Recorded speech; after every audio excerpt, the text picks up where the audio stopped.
a budget of 2 million just for maintenance per day. 2 million maintenance per day. Where did that money go to? Did Kindiki steal the money? Did he wire the money to CDF to maintain the plane? So the plane has got maintenance. There was no engine failure. This was an execution with the highest order. In fact, big collateral damage. You want to kill one person, but in return you kill 9 people. You suffocate 9 families just because you want to target one person. So to accept an accident is a joke. And let me tell you why we cannot accept that. KDF is one of the most qualified professionals we have in the world. Mimi ningetaka kusema hivi, our position as Lila Jamii is that Ogolla'S has been assassinated. And we have enough information to suggest that it's an assassination. It started in Bomas. Threats are very clear. Ruto said he forgave Ogolla'S, but he forgave him spiritually. But physically, he has executed this matter. Duale advised him to deal with KDF that tried to overturn his winning. So our position is that this is an assassination.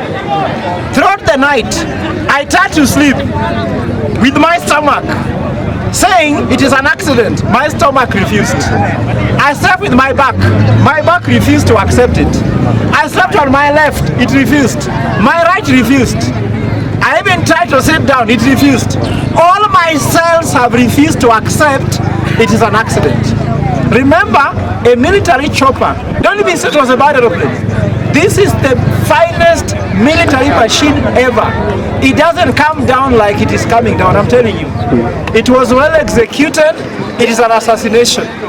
Because if you look at all evidence around it, if you look at the day, by the president giving a decree that military will take, KDF will take over the issue of internal security, it was preparation. It's like you want to cook ugali. You bring unga, you bring water, you light fire. Then if it's ugali, it's ugali. What looks like a duck, cries like a duck, walks like a duck, cries like a duck, sleeps like a duck is a duck. What looks like an assassination, walks like an assassination, breathes like an assassination, is an assassination. Let them allow Kenyans to take their positions. My position is that it's an assassination. Let them do their investigation. We'll see who is wrong or right. Second, my point is, this is not an accident. Let me tell you why it's not an accident. And let me tell you why believing it's an accident is dangerous. If someone says an accident, let them tell us how accidents are planned and executed. Because it doesn't look like one.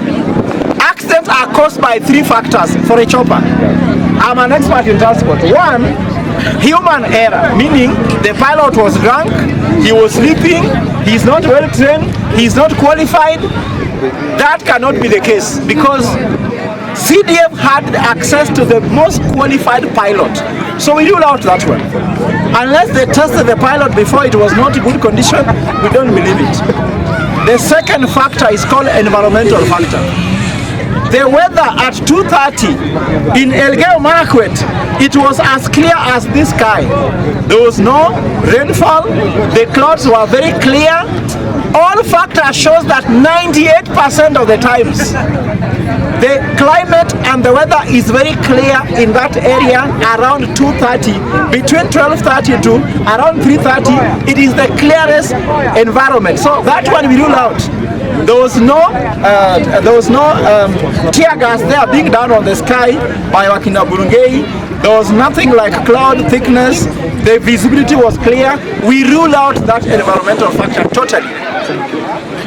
The other factor can be technical error. The engine was bad, or maybe fuel was not enough, the thing was not guzzling fuel, or that the mechanic handling it did not check the exhauster, all those things. Having a plane that has a budget, do you know that that plane has a budget of 2 million just for maintenance per day? 2 million maintenance per day. Where did that money go to? Did Kindiki steal the money? Did he wire the money to CDF to maintain the plane? So the plane has got maintenance. There was no engine failure. This was an execution with the highest order. In fact, big collateral damage. You want to kill one person, but in return you kill 9 people. You suffocate 9 families just because you want to target one person. So to accept an accident is a joke. And let me tell you why we cannot accept that. KDF is one of the most qualified professionals we have in the world. For them not to know how to transport their CDF shows that we have been lowered in dignity. So the president, we asked him, accept that it's an assassination for the sake of the Kenyan dignity. But to say it's an accident means who is safe?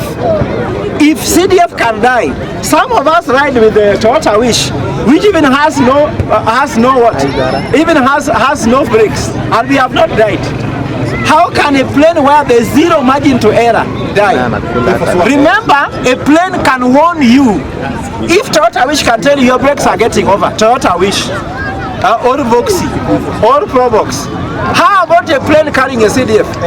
It should even tell you that I can feel the wind moving, that the wind... this is a joke of the century. It cannot be an accident. Third, it cannot be a bandit attack. Someone is saying there's a bandit attack, that someone could have thrown a grenade at the CDF. Let me tell you what, you are making the bandits look brilliant more than a CDF. Between the head of bandits and the head of CDF, who is more powerful? If Kenyan plane can be brought down on CDF by a grenade, we can be beaten by Somalia. To accept banditry and accident has what we call national and international risk. Because we need to show that we can beat Ethiopia. We need to show we can beat Sudan. We can beat Uganda. We can beat Rwanda. But after bringing down our CDF with a grenade only, it means that what Muhozi of Uganda was saying he can take over Kenya in 24 hours, actually he can do in 1 minute with a grenade. It's just too risky to accept that. So, Mr. President, we have 3 hypotheses: assassination, bandit attack, chopper accident. I am taking assassination for the sake of my country. And we are willing to go down with that one. You go and do your research. And I want to tell those in investigation, I am an expert in investigation. They are what you call ABC of investigation.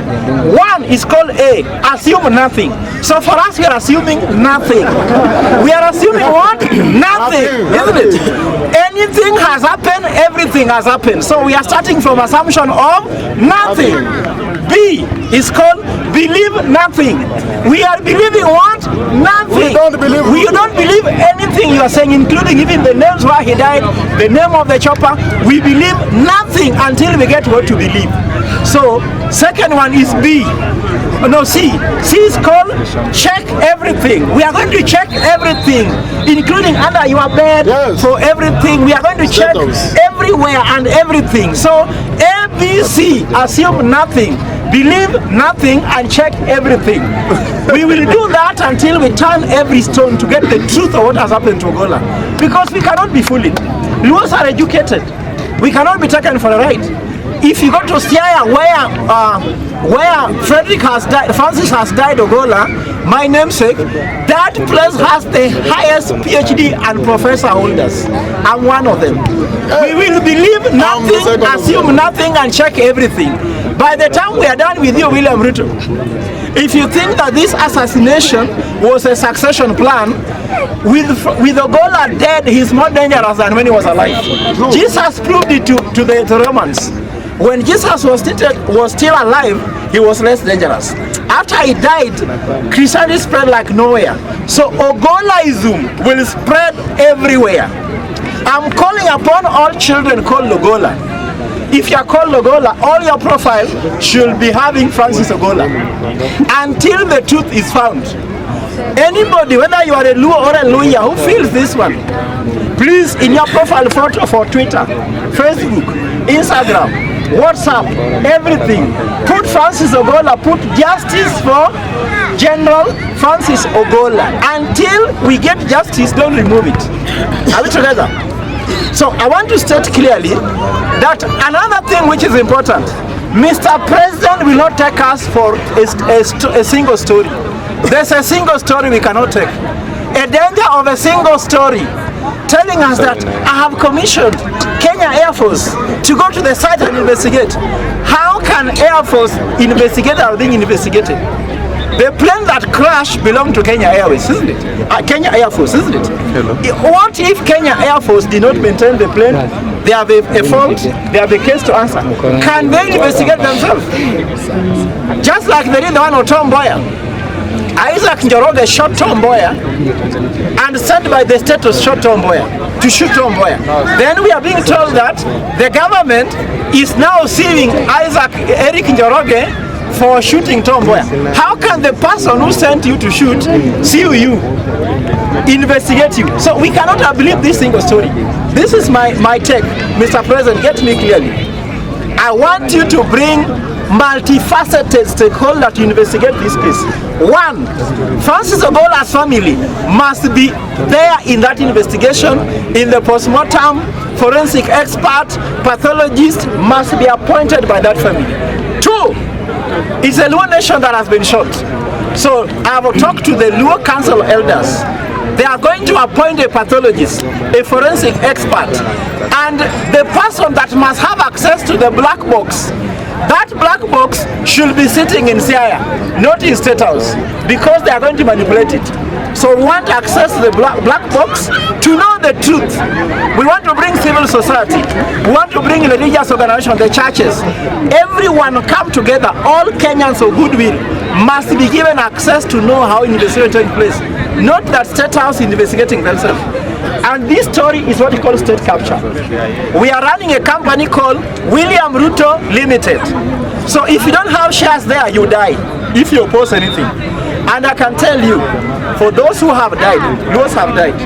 Tom Mboya, Arwin Skodik, Ochuka, Opande, Ouko, name them, Ojode, even Saitoti died. All those people who have died, their spirits are going to haunt this government to the extent they'll never win second term. In fact, if William Ruto think this will make him win second term, he is going to be a one-term president. And let me tell you, Kenyans, William Ruto is the easiest president to beat. And if you can't beat him, support me, I beat him for you. Because I know how to beat him. I know you are saying you can't. If anybody who believes he can't, come behind me. I'll beat him for you because najua dawa yake. Dawa ya Ruto sio kelele, dawa ya Ruto ni akili. Na akili nimeangusha nayo house levy. Akili imeangusha hustler fund. Akili nataka kutoa Mdavadi kwa kazi, utajua tu hivi karibuni court will decide. Ni akili tu. Akili inaweza Ruto vizuri kabisa. Usimpatie mtu ambaye anaogopa kudebate na yeye. Mimi siogopi. I can debate him from now until tomorrow morning. Kama analia. Nataka kwa hiyo presidential debate Ruto awe analia tu akipunguza machozi. Nitamuuliza maswali 21 hata jibu. Unanielewa? Hizo maswali nishaziweka mahali. I'm waiting for presidential debate. I'm going to show him that he does not know what he has been doing. All Ruto's decisions are wrong. One, a presidential decree to take CDF to Rotary. That is wrong. It has cost the life of Francis Ogolla. G2G oil, wrong. Fertilizer, wrong. Hustler fund, wrong. Ruto has no prescription for anything. Only killing people is his prescription. So I can tell you, we are not going to let this go. And nikimaliza, I want to appeal to you Kenyans. Don't, first of all, fear. Be vigilant. Kenyans died long time ago. The day we died is the day Ruto was given the certificate. That's the day we died. Because from there, death has been many. Finance Act, that is death. Is it life? Increasing taxation, that is death. Your pay slip has been killed. Your allowances has been killed. Mafuta yako imeibiwa. Sijui watoto shuleni is dead. Shule zimekufa. Hospitali zimekufa. Healthcare is dead. Linda mama imekufa. So we died. So being afraid waiting there, you are a zombie. You died. Death is not only physical. It is not worth living in this country with William Ruto as the president. Me, I'm asking you one thing. In Kaloleni Social Hall, on 1st of May 2024, we are launching a bill to remove the guy from office because our problem is one William Ruto. Thank you.